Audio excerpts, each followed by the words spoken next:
Hello friends, welcome to the video lecture series on analog communication. My name is Rajnarayan Srivas and today we are going to discuss the second part of thermal noise. So this is the second lecture on the topic thermal noise. We will see today what are the equivalent circuit for a thermal noise when we have a resistor, and then we will solve some of the numerical based on the concept of equivalent circuit, and then at last we will see the how to calculate available thermal noise power. So in the last lecture what we saw is the every hot resistor is a noisy resistor, so warm resistor creates noise. So this is a noisy resistor. In the last video what we saw is that the Vn square, that is a mean square value of thermal noise voltage generated due to this noisy resistor is 4 kTbr volt square. So the RMS is going to be square root of 4 kTbr. So this noisy resistor can be drawn as a series combination of noiseless resistor with a RMS voltage that is square root of 4 kTbr, and this we know as Thevenin equivalent. If you want to draw the Norton equivalent, then we have a current that is IN and a resistance that is noiseless resistance in parallel with this current. So this noisy resistance can be replaced by a noiseless resistance and this voltage source, or it can be represented as noiseless resistance and a current source connected parallel between the terminals A and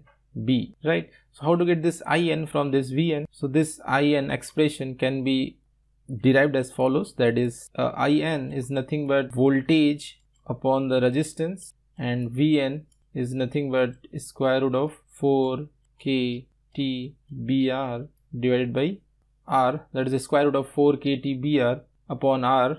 So this square root of R and this R we get in the denominator square root of R, that will be 4 kTb upon square root of R.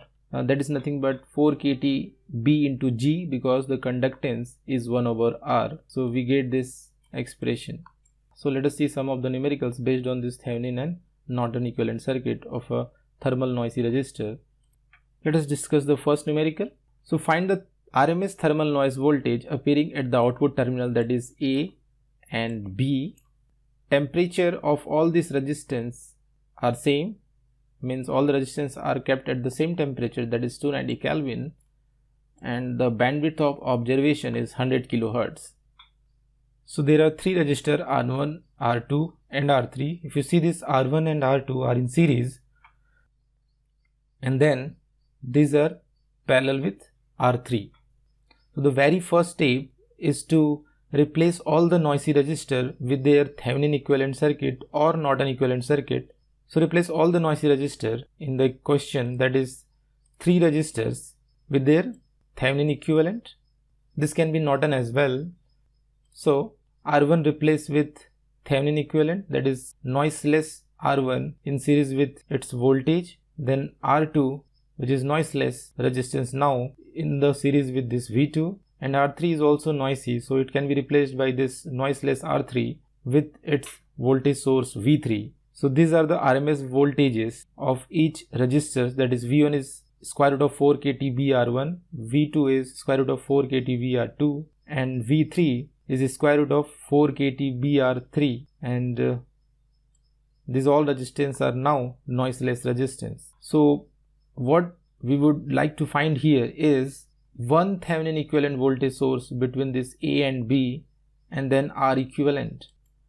So once we get that, which is nothing but this VO, that is Vn equivalent, so this R equivalent is going to be noiseless. A and B, this is open circuit, so we get Vn equivalent, which is nothing but VO. So we need to find the open circuit RMS voltage or RMS noise voltage due to this noisy resistances. Then the second step is to calculate output voltage VO1, which is due to V1 only, then VO2 which is due to V2 only, and then VO3 which is due to V3 only. So let's find out this VO1, VO2 and VO3 due to this voltage sources V1, V2 and V3 when they act alone. So in this diagram we have considered only V1, V2 and V3 we have taken it as 0, in this diagram V2 we have taken as non-zero. In this diagram we have taken V3 only, and V1 and V2 are 0 here. So that's why the output voltage is now VO1, and this is output voltage VO2 corresponding to V2, and this is output voltage VO3 corresponding to input voltage V3. So by using simple voltage divider we can find all this expression. So VO1 can be, let me zoom it so we will see it more clearly. So in this diagram we can find VO1 by using this relationship, that is, it is a voltage across R3 and the total resistance is R1 plus R2 plus R3, and the input voltage is V1. Hence the VO1 is nothing but V1 times R3 divided by the total resistance, that is R1 plus R2 plus R3. Now if you see the second, in this case we can find VO2 by doing the same voltage divider rule, that is R3 upon total resistance into V2. So that is VO2 is equal to V2 into R3 upon R1 plus R2 plus R3. If you see the third case, now this is VO3 which is due to V3 only. So this is my input voltage, and VO3 is nothing but the voltage across R2 plus R1. This is A and this is B. So between A and B these two resistances are connected. So in this case numerator will be R1 plus R2 and divided by the total resistance, that is R1 plus R2 plus R3 into this voltage V3. So once we get all these output voltages due to the individual noise voltages, then it is quite straightforward that overall output voltage can be found by using this relationship, that is VO square is equal to VO1 square plus VO2 square plus VO3 square. Please note down here, it is not the addition of voltage, but it is the addition of square of voltage that is equal to the square of output voltage, because what we are applying here as the superposition of power, it is not the superposition of voltage. So total power generated by all this noisy source is nothing but addition of all this individual power. Hence VO square will be VO1 square plus VO2 square plus VO3 square. When you solve this further, finally we get VO square equal to 4 kTB R3 R1 plus R2 divided by total resistance R1 plus R2 plus R3. In other words, you can see this expression as follows, that is 4 kTB into R3 in parallel with R1 plus R2. And what is this R3 parallel with R1 plus R2? It is nothing but the R equivalent. When you look from the terminal AB into the circuit, you can see this R1 is in series with R2 and this whole R1 plus R2 is in parallel with R3. This suggests the second method. Then instead of doing all these things, we can directly find the R equivalent from the output and multiply that R equivalent with 4 kTB. That is nothing but 4 kTB R equivalent. So let us see the second method. Find the equivalent resistance, that is R equivalent, at the output terminal in the question diagram. And in the question diagram we can see that this is nothing but R3 in parallel with R1 plus R2. So we get this one. And then you can calculate this output voltage VO by using the relation, that is VO square is equal to 4 kTBR equivalent. So this is the same result that we can get. And now you can appreciate that method 2 is more easy and less competitive than method 1. But this method will only work if you keep all the resistance, all the noisy resistance at the same temperature. Otherwise this method will not work. You have to go with the first method. So be careful while applying this method 2. This is only applicable when all the resistances are kept at the same temperature. Let's have a quick summary on how to solve numericals based on the circuit, a circuit which contains more than one resistance or combination of resistances in a network. So method 1 says that replace all the noisy resistors. Let's say there are M resistors with their equivalent Thevenin or equivalent Norton. Calculate output noise voltage VOI due to individual noise voltage source, that is VI. So for each ith source, find out the output voltage by muting all other voltage source present in the circuit, and then calculate output noise voltage by the relation, that is VO equal to square root of VO1 square plus VO2 square up to VOM square. Please note, it's not the addition of voltage, it is the power which gets added to have the total power. Hence this formula looks like this one. So this is superposition of power, this is not the superposition of voltage. Method 2, which was more easy and less competitive as compared to method 1, the first step is to calculate equivalent resistance Req by looking at the output terminal into the circuit, and then calculate the output noise voltage by using the relation, that is square root of 4 kT BR equivalent. Now let's apply those two concepts, method 1 and method 2, to find out the thermal noise voltage for series circuit and for the parallel circuit. So let us first discuss series circuit. Let's suppose there are amp resistors connected in series. This is R1, R2, Rm. They are connected in series, and all these resistances are noisy resistances kept at the same temperature. So we can apply the second method, that is nothing but first find out the R equivalent from this output terminal. So you see that R equivalent is nothing but R1 plus R2 up to Rm. Now the output mean square voltage can be found by using this relation, that is the second step, that is 4 kT BR equivalent, and R equivalent is nothing but R1 plus R2 plus up to Rm. After the manipulation of these terms, you can get 4 kT BR1 plus 4 kT BR2 up to 4 kT BRm. And if you see here, this 4 kT BR1 is nothing but mean square voltage generated by the resistance R1. Similarly, 4 kT Brm is nothing but mean square voltage generated by resistance Rm. Hence we can conclude the mean square output noise voltage is equal to the sum of mean square individual noise voltage, that is VO square is equal to V1 square plus V2 square up to Vm square. Now let's see the parallel combination of resistances. Suppose we have amp resistance connected in parallel.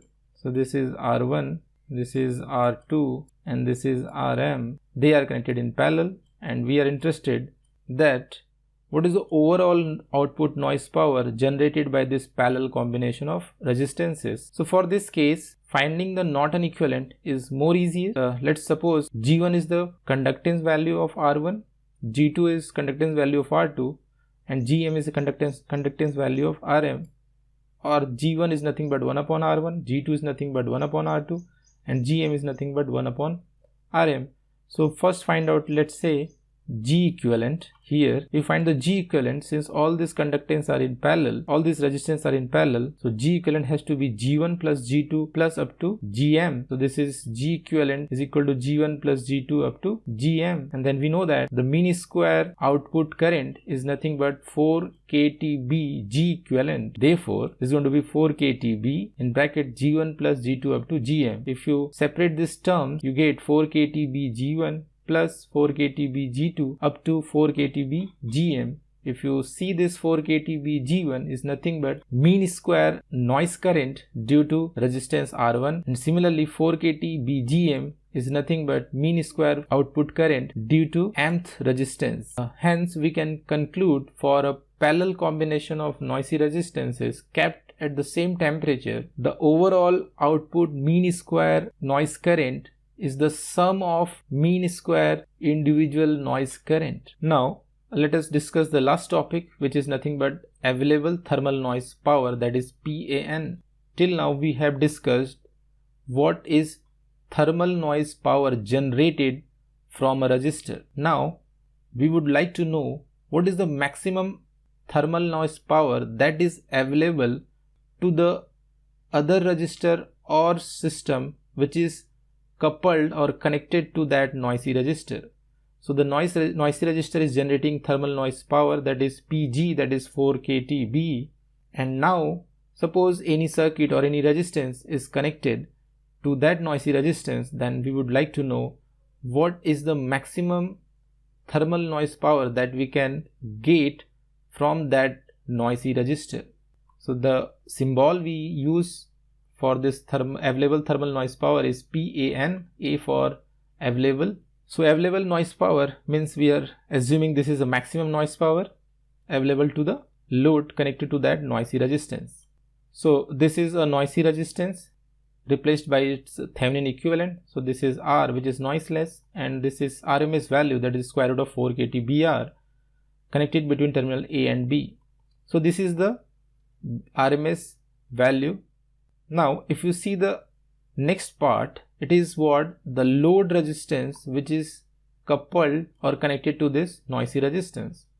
And now we want to see what is the maximum power that is transferred from this resistance R to this resistance RL, and which is nothing but available noise power to this load resistance RL. So from the maximum power transfer theorem, we know that when load resistance is equal to the input resistance, then there is a maximum power that can be transferred from this source to this destination. So let's apply that concept. So generated noise power, it was given as 4 kTb. So this resistance is generating a noise power that is 4 kTb. Available noise power at the load is maximum when RL is equal to R. That is nothing but maximum power transfer theorem. And if you see the maximum power available across RL is when RL is equal to R, and in that case this voltage across this RL will be Vn by 2, since these two resistances are same. So there is a voltage drop of Vn by 2 here, and there is a voltage drop of Vn by 2 here, right? So what is the power across this RL, which is nothing but Vn by 2, it is nothing but RMS value, so that is Vn by 2 square upon this RL or R, and that is Vn square by 4R. So this is Vn square by 4R, and we know what is Vn square. Vn square is nothing but 4 kTbr divided by 4R. So 4 got cancelled, R and R got cancelled, and we get kTb watt. So the maximum available power from a noisy resistor is 1/4 of the total power generated, because voltage gets half, hence power gets 1/4 times of the generated power. So this is the maximum available power that we can expect across any load resistance or any device. So this is for today's lecture. Next time we will see the third part on thermal noise. Thank you.